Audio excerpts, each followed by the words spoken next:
Good day, Spooky Fires! Si Nel to.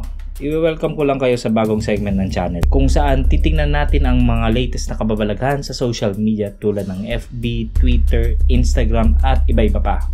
3 or more videos ng kababalaghan ang i-upload namin kaya mas maganda kung mag-subscribe ka at i-on ang notification bell. Okay, so sisimulan na po natin. Ang unang picture ay kuha sa Diplomat Hotel sa Baguio. Isang pamilya ang nagpunta doon para magpalamig at mag-sightseeing na rin syempre.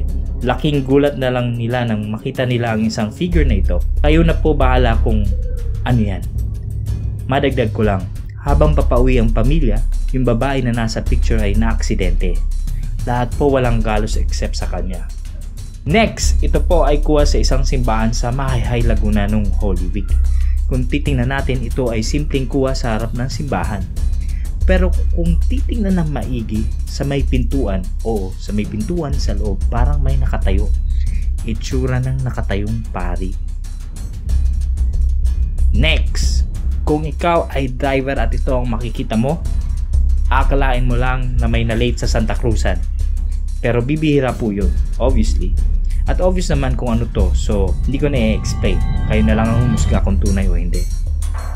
At ang pinakahuli ay ang photo bomber sa isang pamilya na nagbabakasyon, nagkuha ng picture papuntang Burias, Masbate. Pumunta sila sa second oldest church in Masbate, picture hanggang sa makauwi sila. Tingin-tingin ng picture at nakakita sila ng photo bomber sa picture nila.